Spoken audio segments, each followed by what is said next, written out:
Page 13. Keresahan si pemuda. Menyukai seseorang membuat kita punya dua kemungkinan, yaitu berakhir bahagia bersama orang yang kita suka atau justru berakhir menyedihkan tanpa orang yang kita suka. Dan yang menentukan akan berakhir bahagia atau tidaknya adalah dirimu sendiri. Jika kamu tidak cukup tangguh untuk mewujudkan hal bahagia, maka kesedihanlah yang akan kamu dapat. Semua hal yang membahagiakan pasti butuh perjuangan. Sanggupkah kamu berjuang untuk mendapatkan kebahagiaanmu? Jika tidak, jangan salahkan siapapun kalau kesedihan yang akan menemanimu. Di kamar Ayla, dirinya tengah terbaring di tepian ranjang. Perutnya yang kian membesar mencapai ukuran maksimal, membuat ruang geraknya makin terbatas. Usia kandungannya sudah 9 bulan dan tinggal menghitung hari lagi, bayi kecil dalam perutnya akan keluar menyapa dunia. Di saat-saat begini, Ayla sangat butuh dukungan dari orang di sekitarnya. Ayla sudah banyak melalui hal sulit sendirian selama kehamilannya. Mual tiba-tiba di tengah malam, bayinya yang menendang-nendang tanpa peduli situasi. Ditambah lagi moodnya yang seringkali berubah-ubah. Namun, Ayla paham tidak sebaiknya ia membebani siapapun. Oleh karena itu, Ayla hanya memendamnya sendirian. Selalu bilang baik-baik saja saat semua orang mengkhawatirkan. Namun diam-diam ia terisak sendirian. Dok, Bu Iva yang malam ini menemani Ayla di ranjangnya mengelus perut buncit itu perlahan. Saat tangan keriput itu mengelus perut Ayla, akan ada tendangan-tendangan kecil yang beliau rasa. Membalas elusannya dengan semangat dan memicu senyum bangga Bu Iva. Pintarnya tangan Uti ditendang-tendang ya. Bu, apa Dok? Memangnya Ibu belum ngantuk? Sudah mau jam 1 loh. Sudah, Ibu sudah ngantuk, tapi Ibu gak mau kamu sendirian. Ayla tersenyum mendengar perkataan sang ibu. Ayla yakin Bu Iva itu paham dan peka bagaimana kondisi Ayla saat ia sendirian di tengah malam. Ayla gak apa-apa loh Bu. Iya gak apa-apa, tapi kok terus nangis? Kapan? Ayla gak nangis, buat apa coba Bu malam-malam nangis? Harusnya Ibu yang tanya, kenapa kamu malam-malam selalu nangis? Mboten Ibu, Ayla mboten nangis. Saat sang ibu tersenyum, Bu Iva memilih tak melanjutkan membahas soal Ayla yang menangis di malam hari. Bu Iva mencoba memahami, mungkin dengan tidak bercerita mampu membuat Ayla merasa lebih baik. Dok, biar Ibu tidur di sini malam ini. Kenapa Bu? Kan Ayla baik-baik aja. Bu Iva tak menjawab dan segera merebahkan dirinya di samping Ayla, menghadap ke langit-langit kamar yang sama dengan Ayla. Ada sesuatu yang hendak beliau sampaikan. Bu Iva ingin putrinya itu membagi kesedihan yang ia rasa. Namun alih-alih berbagi, rupanya Ayla lebih suka memendam sendirian. Memangnya harus nunggu kamu kenapa-napa dulu baru Ibu boleh tidur di sini. Hihi.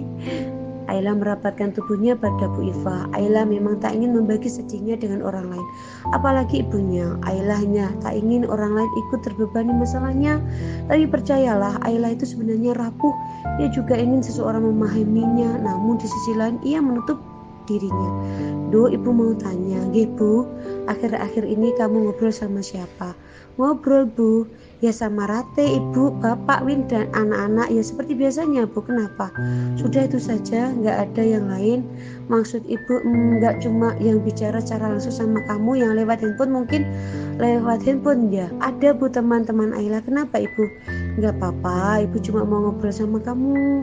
Ayla paham betul pertanyaan Bu Iva sama sekali bukan sekedar pertanyaan basa-basi. Ada maksud lain yang Alia tak tahu. Bu Iva meregangkan dirinya di atas kasur, menghela nafas panjang dengan harapan segala bebannya ikut berembus pergi. Duk, nggih Bu, kamu tahu tidak kalau permasalahan itu akan lebih ringan kalau dipikul bersama? Tahu Bu, tadi Ayla lihat Rati ngajarin anak-anak kelas 4 begitu. Lalu menurut Ayla apa hal seperti itu benar? Ayla tak langsung menjawab. Ia paham betul ada maksud lain dari setiap perkataan ibunya. Jadi Ayla akan memikirkan jawaban terbaik yang tidak akan membuat Bu Iva semakin kepikiran. Tidak Bu, tidak semua masalah akan lebih ringan kalau dipikul bersama. Ibu, Ayla mohon apapun yang membuat Ibu khawatir soal Ayla, tolong lupakan Bu karena Ayla baik-baik saja. Keduanya tahu ada maksud lain dari setiap kata yang diucapkan oleh lawan bicaranya. Namun tak satu pun di antara mereka berani mengungkapkan dengan tegas dan jelas kemana arah pembicaraan mereka. Dari awal Bu Iva bicara dengan penuh maksud tersembunyi pada Ayla, dan putri semata wayangnya juga melakukan hal yang serupa. Jadi menurut kamu salah Dok? Tidak salah Bu, hanya saja tidak selalu benar. Secara sederhana semua orang seolah di luar kepala akan bilang kalau masalah lebih baik dipikul bersama. Tapi Ibu, nyatanya ada banyak aspek yang membuat kita harus berpikir 2 kali sebelum membagi masalah kita dengan orang lain. Bu Iva membalik badannya memunggungi Ayla, memilih menyudahi pembicaraan berat mereka. Ibu, ya sudah, Ibu nggak tanya-tanya lagi, Nduk. Ayla tahu Ibu paham maksud Ayla kan Bu? Iya, sudah tidur ya. Nggih Bu, terima kasih. Le, kenapa melamun? Sapa Pak Yasin kepada Winarwan yang dari tadi duduk termangu di gazebo depan pondok. Entah sejak kapan gazebo pondok selalu jadi tempat istimewa untuk Winarwan. Tempatnya yang teduh bisa membuat Winarwan berpikir lebih jernih, ditambah lagi dari gazebo yang hening ia bisa mengamati betapa ramainya aktivitas orang-orang yang berlalu lalang. Lamunannya buyar saat suara penuh wibawa Pak Yasin menyapa, memanggil Winarwan dengan panggilan Le atau Tole yang dalam bahasa Jawa sering digunakan untuk memanggil anak laki-laki. Boten kok Pak, boten gimana, coba kamu hitung berapa kali saya panggil. Winarwan cengok, alisnya bertemu tanda ia sedang berpikir keras. Ekspresi wajahnya menampakkan kebingungan dan sedikit panik, sedang Pak Yasin menahan tawa. Laki-laki Winarwan bertingkah polos di depannya. Terkadang Pak Yasin terkesan dengan kepolosan dan ketulusan Winarwan dalam kesehariannya. Namun beliau juga khawatir kalau kepolosan dan ketulusan Winarwan bisa saja dipermainkan oleh orang lain. Seperti yang saat ini dilakukan Pak Yasin misalnya. Muka melasnya makin melas. Winarwan menghela nafas cepat dan menatap Pak Yasin. Maaf Pak, tidak tahu dan iya saya melamun. 1 kali Win, saya manggil kamu 1 kali. Aduh Pak, saya udah deg-degan loh ini, ucap Winarwan sambil memegangi dadanya heboh. Kenapa melamun? Itu Pak, tampak keraguan-raguan di mata Winarwan. Sebenarnya dari kemarin pemikiran soal Ayla lah yang mendominasi kepalanya. Sedikit banyak Winarwan terganggu dengan pemikirannya sendiri. Winarwan adalah seorang pemuda normal yang menggebu-gebu hatinya saat berada di sekitar orang yang ia suka. Namun ia tak ingin semakin kurang ajar dengan membiarkan perasaan sukanya berkembang. Winarwan, dalam Pak, maaf Pak, saya bingung mau bicara apa. Ceritakan saja yang ada di kepalamu itu apa Le, sampai kamu kok gak fokus begitu. Pak Yasin mengambil tempat duduk di depan Winarwan. Nampaknya kali ini tidak main-main. Pak Yasin sungguhan ingin merajut kalimat serius dengan Winarwan. Mungkin beliau merasa iba karena sedari kemarin yang beliau lihat hanya Winarwan yang sedang memangku dagu dengan pandangan meneram jauh entah kemana. Anu Pak, sebenarnya saya lagi mikir perkara jodoh. Walah, perkara jodoh. Kenapa sini cerita sama Bapak? Pak Yasin tersenyum simpul sebelum benar-benar bersiap meresapi cerita Winarwan, seolah beliau sudah tahu apa yang sedang Winarwan pusingkan. Ndak malu Le, Cap bagus, siapa tahu Bapak bisa sedikit membantu. Anggap saja Bapak ini temanmu, jadi apa ya istilahnya? Oh ya curhat, ya anggap saja sedang curhat sama Bapak. Laki-laki itu juga boleh curhat loh Le. Jujur saya malu Pak, tapi karena Bapak yang minta saya sudah putuskan dulu urat malu saya. Ya jangan sampai diputus Tole, nanti kamu jadi ndak tahu malu. Nggih Pak, boten jadi diputus tapi dibuang saja, nanti kalau sudah selesai cerita dicari lagi. Meladeni ucapan Winarwan yang ngelantur akan membuat percakapan ini semakin melantur. Jadi Pak Yasin memilih diam dan tersenyum saja agar Win sadar ucapannya ngelantur dan segera bicara yang benar. Saya mulai cerita nggih Pak. Pak Yasin mengangguk sebagai tanda setuju. Si pemuda kemudian membuka mulut sebagai tanda sesi curhat dimulai. Sebagai pemuda yang normal, saya ini suka dengan seorang wanita Pak. Oh bagus itu, maksudnya saat ini saya lagi menyukai seorang wanita. Lalu di mana masalahnya Le? Masalahnya adalah saya ingin sekali bilang kepada wanita ini kalau saya punya niat baik Pak, tapi tidak bisa. Dan kenapa kamu tidak bisa, merasa tidak pantas? Winarwan membelalak kaget. Dugaan Pak Yasin tepat sasaran. Bagaimana bisa benar Pak? Dan lebih dari sekedar merasa tidak pantas, bahkan saya merasa tidak sopan karena sudah menyukai wanita ini. Seluar biasa apa wanita itu Le? Sangat luar biasa Pak. Wanita yang membuat saya merasa tidak pantas. Setiap kali saya berkhayal ada di sampingnya. Wanita yang membuat saya ingin memperbaiki diri agar pantas bersanding dengan dia. Namun dia juga yang membuat saya merasa tidak sanggup menandinginya. Widi sekali kamu Le, mirip pujangga yang ada di buku-buku. Pak Yasin hanya mencairkan suasana karena Winarwan terlampau serius mendiskusikan wanita kesukaannya. Memang seluar biasa itu Pak, rasanya kalimat saya barusan tidak berlebihan. Yang lebih tua mencoba memahami bagaimana perasaan yang lebih muda, mencoba mengingat kembali bagaimana dirinya dahulu waktu seusia Winarwan. Pak Yasin juga sama, beliau pernah muda, pernah juga merasa putus asa karena cinta. Namun satu hal yang masih sama hingga kini, dari dulu ia mengenal cinta, Bu Ivala, satu-satu wanita yang ia damba. Bapak paham deh, tapi sebelum Bapak menanggapi, Bapak mau tanya dulu satu hal sama kamu, nggih Pak. Apa kamu sudah berusaha? Winarwan terdiam. Kini giliran Win yang melihat ke belakang, melihat lagi apa saja yang usaha ia sudah lakukan untuk wanita idamannya. Namun Win lesu saat menyadari usahanya tidak ada. Winarwan bahkan belum pernah mencoba berusaha. Belum Pak, kenapa belum? Saya takut semuanya sia-sia Pak. Dari awal saya tidak yakin kalau saya mampu dan pantas. Itu masalahnya Le, kamu mudah menyerah. Bahkan sebelum kamu mencoba, ingat baik-baik perkataan Bapak ini. Jodoh itu di tangan Allah, kamu juga tahu itu, semua orang pun tahu.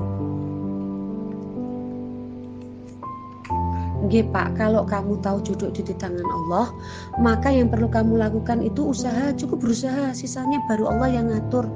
Kita ini manusia Le, tidak bisa menilai mana yang pantas dan mana yang tidak. Kalau kamu bilang tak pantas sementara Allah berkehendak, bagaimana? Begitu juga sebaliknya, kalau kamu bilang pantas tapi kalau Allah berkehendak lain juga, mau bagaimana? Intinya sebagai manusia yang harus kita lakukan itu hanya berusaha. Pak Yasin berhenti sejenak sebelum kembali melanjutkan kalimatnya. Yang Bapak maksud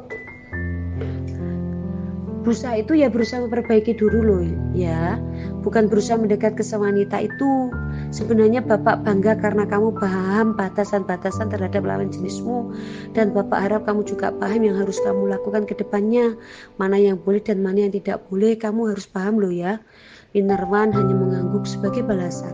Semua perkataan Pak Yasin benar adanya. Lalu apa yang harus saya lakukan Pak? Mengungguli dia, mengungguli wanita yang kamu suka itu di segala aspek. Kalau agamanya baik ya agama kamu harus lebih baik. Kalau akhlaknya baik kamu juga harus lebih baik. Sanggup Le? Winarwan ragu. Dirinya hanya pemuda lulusan sekolah menengah atas biasa yang hingga saat ini bahkan masih mencari jati dirinya. Bagaimana bisa ia mengungguli seorang Ayla, wanita yang sempurna di matanya? Kalau saya tidak sanggup bagaimana? Kalau tidak sanggup ya menyerah. Winarwan dilema. Beberapa hari setelah pembicaraannya dengan Pak Yasin membuat pemuda itu gundah, makin sering melamun dan makin ragu-ragu. Win memang tidak sanggup untuk mengungguli Ayla, namun ia lebih tidak sanggup lagi jika diminta untuk menyerah.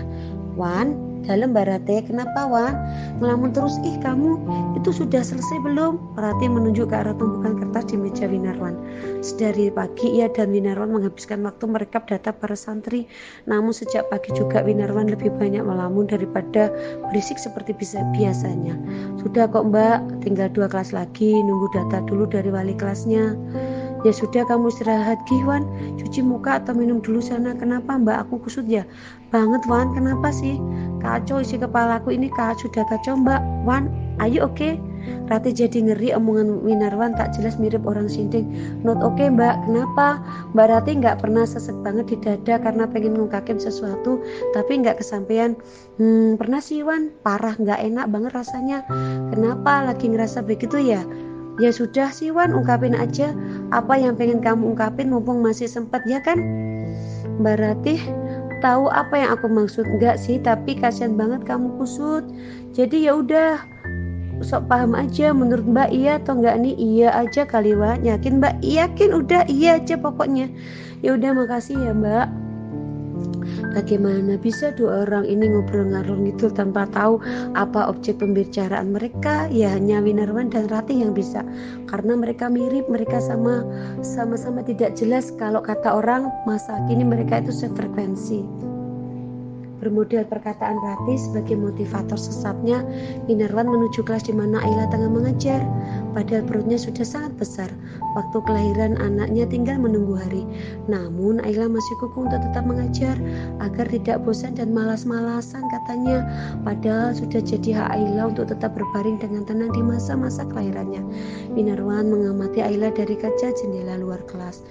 Sudah mirip bocah kelas 5 SD yang ingin menjahili siswa kelas 4. Demi apapun, melihat sosok Ayla yang mengajar dengan penuh wibawa dengan membawa perut besarnya membuat Winarwan jadi makin suka. Jantung Winarwan bergemuruh hebat. Sip, kalian hebat hari ini, silakan kembali ke asrama, kita belajar lagi hari Kamis ya. Satu persatu anak didik Ayla keluar dari ruangan persegi itu. Semakin banyak siswa yang keluar, semakin menggila pula detak jantung Winarwan. Win, sudah kepala tanggung, suara Ayla menyapa dari dalam ruang kelas. Mau tak mau membuat Winarwan balik menyapa. Sebenarnya Winarwan sendiri tak yakin apa tujuannya mendatangi Ayla, hanya karena pembicaraan singkatnya dengan Ratih.